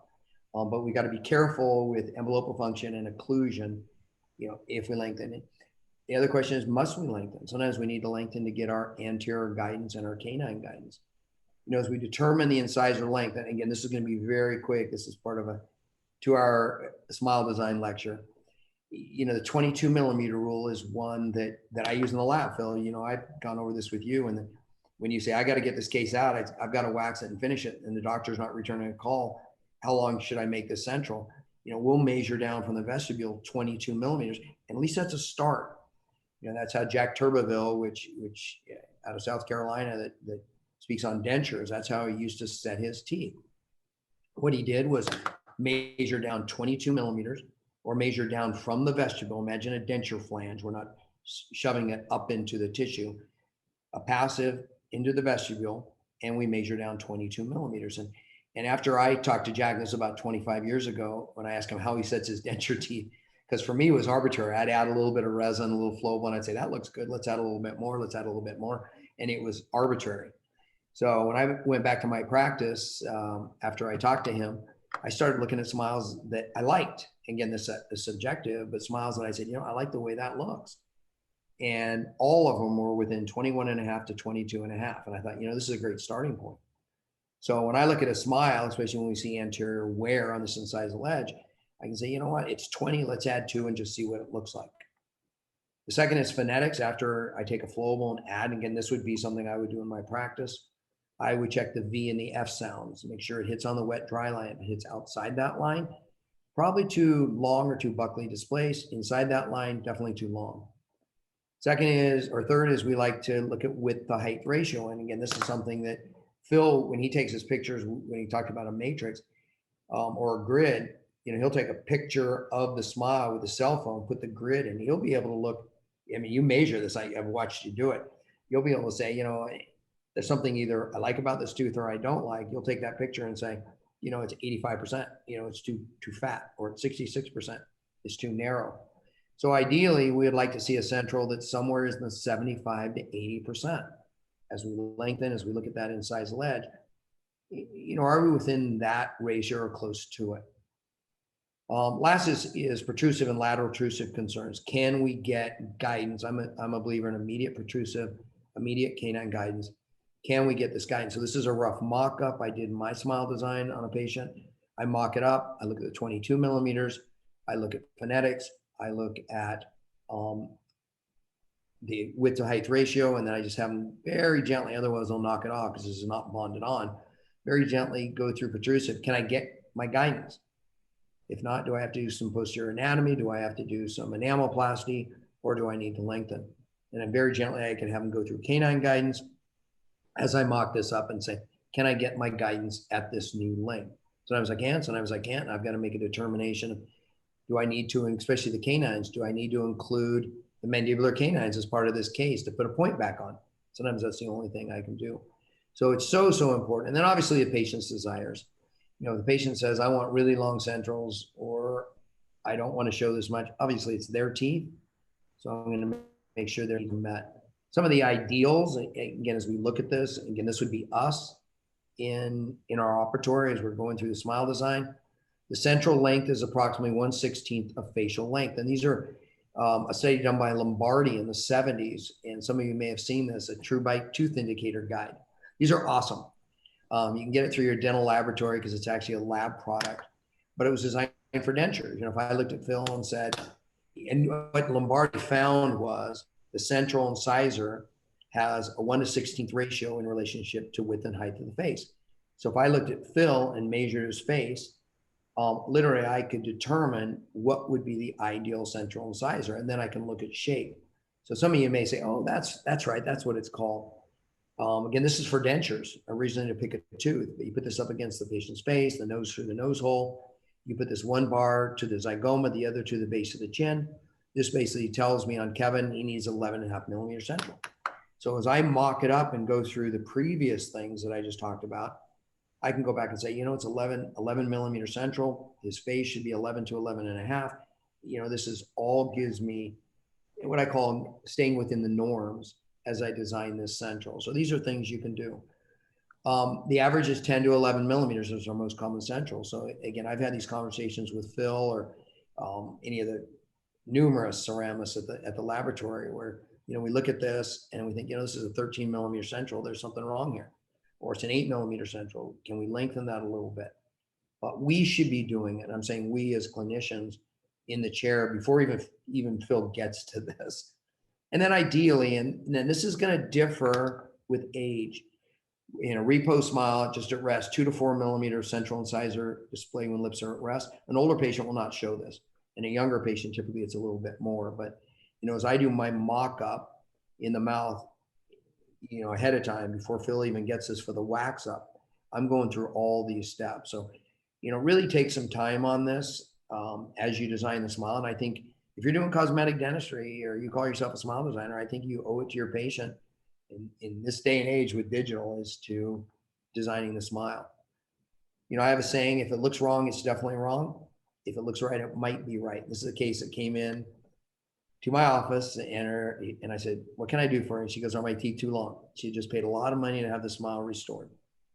And politically correct, I didn't want to say, yeah, they're long. I said, what do you think? And she goes, I think they're long. And I asked her if I could be honest with her, and they were 19 millimeter central. And she says, that's why I'm here. I want you to be honest. And I said, well, there's 8 billion people in the world, and God didn't make not even one 19 millimeter central incisor, and you have 2 of them. So this was a case that was just not planned. I mean, the dentist did not plan this as they did this case. All right, so that's central incisor. Again, very quickly, I talk a little bit about smile design there, but I can't stress enough. Probably the best thing you can do with incisal edge is go back to some of your dental school on dentures. Where did you put that wax rim? Where did you mount that tooth? Once you put that tooth in the wax rim, as you evaluated, where you liked it? What tools did you use as you determine where that incisal edge should be? And then give that length, or you can take a little putty matrix, and that can be an incisal edge matrix, right, Phil? And I can just send that to you, and you can wax or build the ceramic to that. Or you can take a scan or an impression if you're not taking digital. We'll take a scan. Phil will make his own incisal edge matrix and then match that. All right, next is outline shape. Again, I'm just going through the Utah Valley, their lap slip on the variables. Initially shape is going to be determined. The ceramics at Utah Valley, and Phil is as good as anybody, is he looks at the face, he looks at the picture, he looks at the existing dentition, and he does a wax up. And 9 times out of 10, even more than 9 times out of 10, it's like, holy cow, that's gorgeous. And as I transfer that to the mouth, and then I make my provisionals off that wax up, it's spot on 99% of the time. But not that 1% of the time, or let's say 5% of the time. Patient comes back a week later and they say, you know what, I kind of wanted a more straight across. Maybe I made the laterals a little shorter and they wanted a more even. Okay, so I'll adjust that. Or they want the centrals more prominent, or the canines. I had a case yesterday morning that was done by Josh at Utah Valley, and the wax up, the canines were just a little bulky. And after a week later, the patient came in and said, this is still in the provisional stage. I just brought those canines back until the patient's looking in the mirror saying, I like that look. Okay, great. So I can't say match the wax up, but I can say match the provisional. So I can take an impression or a scan. Again, it's so important, I think, and I mentioned this before, the provisional should be a working and diagnostic model aesthetically and functionally. Can you tolerate this new length? You like the way it looks. And again, the one case yesterday, her canine, she just thought they were a little bulky. I thought they looked good, but she thought they were bulky. So we contoured. So 9 times out of 10, I check the box provisionals, and I always put with your added artistry, because I always screw up the provisionals a little bit from your beautiful wax up fill. Some people are using smile catalog shapes. I don't use those. Or it could be, and I had a case last week where the patient just wanted her exact same teeth She just wanted them wider and she wanted them a little bit longer. So pre-op model with added length. So Phil, what are most of your doctors using for telling you how they want it to look? Um, this is one of those areas where photos are just awesome. An example of this, a couple days ago, I got a case back. The provisionals were not neck down quite as much as what the patient would like. So she wanted more triangular. She felt like they were a little too square or too rectangular. So drawing lines on a photo is awesome. Kent touched on it when we first started, where he said that there's similarity between what you're restoring sometimes and what the patient already has. We do look at that, and I would say the best way of describing it is we want the patient to have their dream smile, but we want it strangely recognizable from what they had before. So a lot of times we can get hints from what they have. If they have a real bell distal on their centrals, we don't put a real square distal edge on a central if they're not used to it. And then, when you were talking about lengths, I was thinking, one of the things that I get the most text on, I get a text 2 weeks after the provisionals are placed.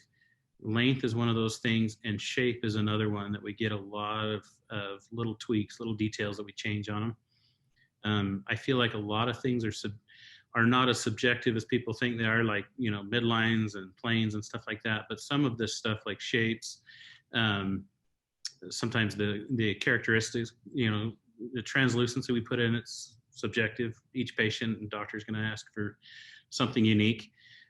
So the shape is definitely subjective. You don't want us just picking a shape. And I really lean on the doctors I work with to try to give me something to start with. But we're kind of looking backwards and forwards a little bit, trying to take something that they have so it's recognizable and turning it into something better. So photos. Yeah. And one big thing too is embrasures. Just in size of embrasures between lateral and canine and lateral and central. I mean, that defines a smile. I think the most important tooth in the mouth is the lateral. I could take, you could take the exact same case, give me the same case and a couple different laterals, and it would totally change the look of the smile. So really important, those embrasures between the canine and lateral and central. And that's what typically I change is, patient comes in and says, I wish this was a little rounder here, just opening up those embrasures. So, basically what it should look like. And, I've said it a couple of times. I see my patient 1 week later after provisionals to evaluate provisionals. Again, it's given them a week at this shade, right? Because now all their teeth are the same shade. They're either too light or too dark. They get a week to now look at length, to look at embrasures. Maybe in my provisionals, one canine is a little different. And they like one better than the other. I can change that. And they've had an opportunity to look at it, ask their spouse, ask their friend, whatever. And I don't skimp on that visit. I used to not spend as much time. Now that is a dedicated 1 hour visit, because I don't want to cheat my patient on that. I want to really listen to my patient at that visit, because again, they've had these provisionals on for a week. And those are going to be the model that, Phil, you're going to match, right? Sometimes, in fact, the case I did on Wednesday was 10 units, and I'd scheduled her an hour. She came in. I said, "How's everything look?" She goes, "I love them. I want them just like this." And I said, "What about color?" And she said, "I want them exactly like this." And it was like, okay, well, we're done. Now I have 59 minutes to do nothing. But I've also had it where I've spent an entire hour recontour some provisionals because I needed to, so that I didn't get the case back from you, Phil, and it was a disaster, and they wanted all that changed after they're in. So whatever it is, it's about communication. When I have patients that are very particular, I will ask them to, in the meantime, between the prep and the provisional evaluation in that week, find 3 pictures of smiles. And the best is, they can go to InStyle magazine or Vogue or Cosmo, whatever it is, 3 smiles that they really like and 3 smiles that they don't like. And they've got to tell me what they do like about the ones they like and what they don't like about the ones they don't like. Not 10. 10 just becomes confused. I mean, when they got all these things, it's like so confusing. But 3. And the best are lipstick ads and fingernail ads, because typically people in those ads, if you look at them, their fingernails up near their lips and their teeth. And sometimes that's really valuable. All of a sudden she comes in and the three that they like have these really pointed canines. And it's like, I wouldn't have chose that, but that's what drew, especially women, that's what drew to her eye, was the fact those sharp canines gave her that youthful appearance. So, utilize, again, photograph. Then I can just send those photographs to you, Phil, and say, notice the similarity between these three smiles, how that sharpness of the canine or the embrasure between the lateral and the canine is good. But, smile design is a key. I can't stress this enough. I spend an hour visit, my initial visit with my patient on smile design. I will mock them up at that time if I have time, or I'll reschedule if it's just a quick consultation, and I'll mock it up so that I can give you information, Phil, to get a great wax up, because that's important. Lastly, and then we'll open it up to just questions. We're 10 more minutes, good. Items included with case. This is important to me because this is, and I talked about this last time, this becomes a packing sheet for my dental assistants.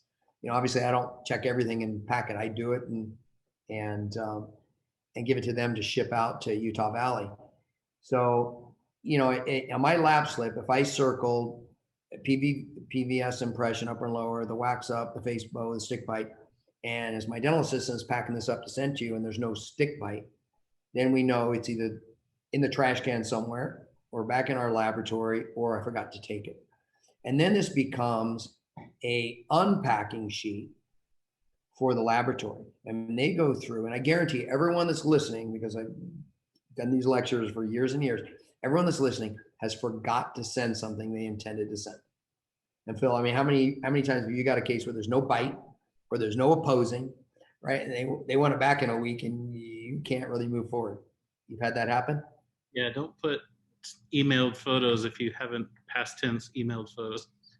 That's right. Yeah, because they're waiting for that, right?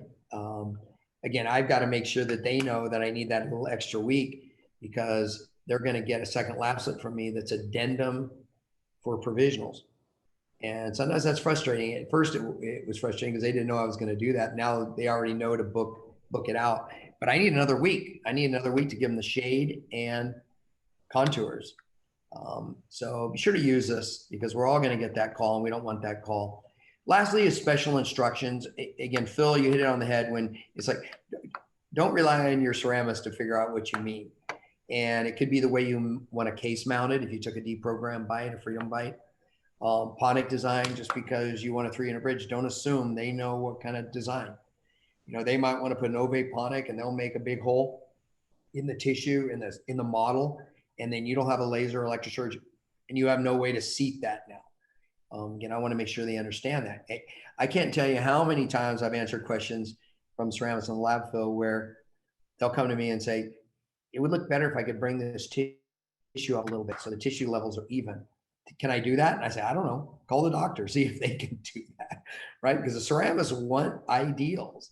And so we got to make sure that we do that. And what I have always done, and Phil, you've seen me do this a dozen times, is I'll go ahead and print out a retracted view, and I'll take a Sharpie felt pen and I'll tell you exactly where I want those tissues. I'll write it down in my lab slip, bring up number 9, 1.5 millimeters, bring up 10 to match 7. I'll bring up 6 to match 11, but I'll also draw it on that picture so that you can look and say, because you're visual, you'd rather see it in a picture versus read it anyway, right? But ponic design, tissue alterations is a big one. Because if dentists aren't paying attention to this, and believe me, the ceramists are paying attention, because otherwise they're going to get a short tooth next to a long tooth just because of tissue. To make sure that they know whether you can alter it or not. Or if you want additional wax ups, a lot of our full mouth rehabs will do the anterior first, then we want the posterior wax up. Whatever it is, anything that's miscellaneous. And that's why on that lab slip, I'm going to go back, is that whole back with notes. In this case that we did last weekend for the young dentist, I had actually the young dentist who was actually the doctor of this patient, even though I prepped it. She filled out this lab set. We just put number 1, do this, number 2, do this, number 3. And so they can go back and say, you know what, this is something I need to pay a little bit closer attention to. So whatever is a variable, address it. Because again, we don't want the phone call, and we certainly don't want to prep and pray. Lastly, and this is something that Utah just added to the new lab slip, and I really like this because it makes the ceramist or the person in the model room accountable? Do we have accurate impressions and models? I mean, if there's a no, I mean, there should be a phone call that be made, right? Versus wait until the day before this is supposed to be mailed out to say, oh, by the way, doctor, I couldn't make this because I couldn't read your impression, right? How was the case mounted? Did the doctor use a Facebook, or did the model room just use a stick bite or just eyeball it? Articulator number, the reason why they have this is because the articulators are all a little different, even though they can be standardized. And as Phil starts a case with a wax up, let's say he's using articulator 135, as he finishes a case and he does ceramics, he wants to make sure he uses the same articulator. So you can go find 135. Again, do we have all necessary photos? If not, then someone from the admin department or the ceramist will call and make sure we get those to finish this case. So, if there's any questions, we have about 10 more minutes. Phil, you were awesome tonight. Thank you.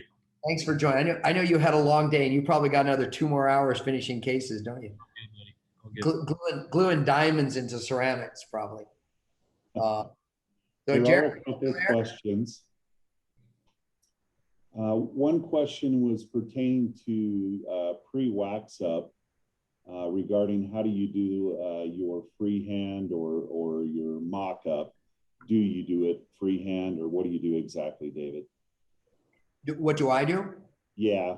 Oh, I use a flowable resin, and I've tried a bunch of them, and I keep going back to Revolution 2 from Kerr. I would not use it for restorative. It's by Kerr, Kerr, and it's called Revolution 2 because it has too many air bubbles. But I like the way it handles in the mouth because, I'm like a waxer. I kind of do with my flowable, like you've seen me do it, Phil, like you would do with wax. I put it on and I move it around. And the Revolution just kind of spreads almost like a hot instrument with wax. I can take the tip and move it around. My assistant then can cure that. So I do that in the mouth. That's only to give information for the wax up.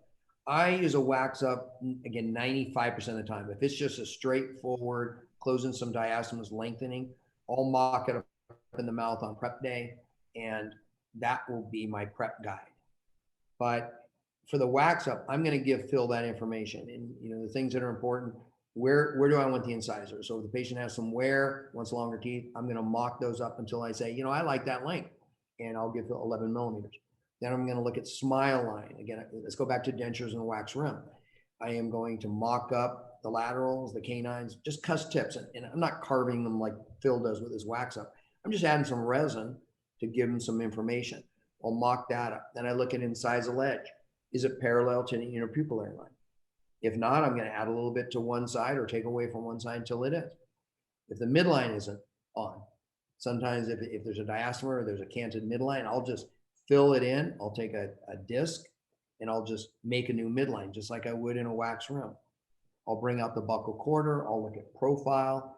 I would say more times than not, when I screw up on my initial plan and I get the provisionals back, it's because I didn't bring the teeth out far enough. I didn't make them as reflective as I would like. So I'll look at profile, I'll look at buccal quarter, and I look at tissue. So I'm mocking it up. I used to not be as fast. Now I'm very fast at it, and then give that information. Phil can use that. Again, Phil, you go back to a denture. If I gave you a really accurate wax rim that showed me where I want my incised ledge, where I want my profile, where I want my midline, where I want my incisal edge inclination, where I want my buccal core, you could set teeth and it'd be perfect. Absolutely. But if I give you this wax rim that has no information, or I just gave you a base plate, I mean, you're just guessing because you don't see the lips and you can't see the mouth. So I mock it up on consultation day, Kent, if that answers your question. Yeah, I think so.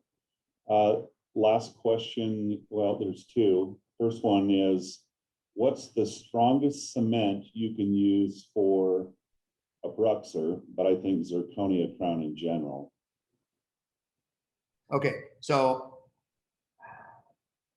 your best cement options are always to bond it into place. And in my opinion, and this is my opinion, when you say I'm going to adhesively bond something, you either have to total etch or select etch, that'd be enamel only, and use a true bonding agent, whether it be a fourth generation like Allbond 3, Allbond 2, Optibond FL, or one of the new universals. And there's a bunch of them. and a true resin cement. I mean, I'll tell you my favorite. My favorite is All Bond 3 from Bisco. I think I total etch. I'm a total etcher. Gonna etch enamel followed by Denton.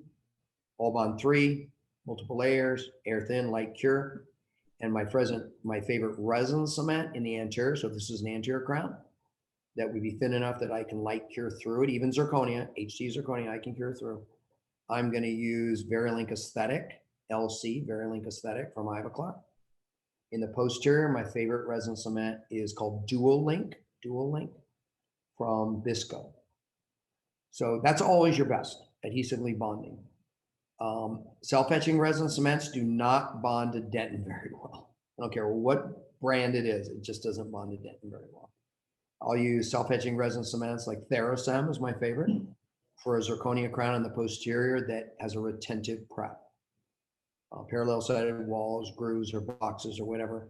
I'll use Theracem, or you could use Unisound. There's a lot of good ones on the market, but your best is always to etch prime resin cement. Okay. Last question is for Phil. Phil, what do you look for in an ideal clinician partnership from your experience as a master ceramist? The trick for me is somebody that I can talk to freely and they can talk to me freely. Standoffish relationships don't work very well in cosmetic dentistry because there's just so much going on. I try to separate everything I do into the science and the artistry side of things. So if it's science, lengths, things that David's been talking about with plane, incisal edge position, I like to have a relationship with a dentist that I can talk to respectfully back and forth. I think that mutual respect is very important. And David can tell you, I'm not a very serious person in general. So I think that what we do is really fun. That's the great thing about cosmetic dentistry versus toothache dentistry. It is meant to be fun. And David can tell you, we have a lot of fun going back and forth on, cases or ideas, or, we get some harebrained ideas here and there. I like dentists that I can talk to about new technologies freely without them getting concerned that I'm off the rails so I guess I would just say somebody that you can talk to that understands that when we engage in, these cases, that it's more than just a lab slip and you're going to receive a case back. I like to have the communication in there to make sure that I really know what you're looking for as a dentist. Cool. Good.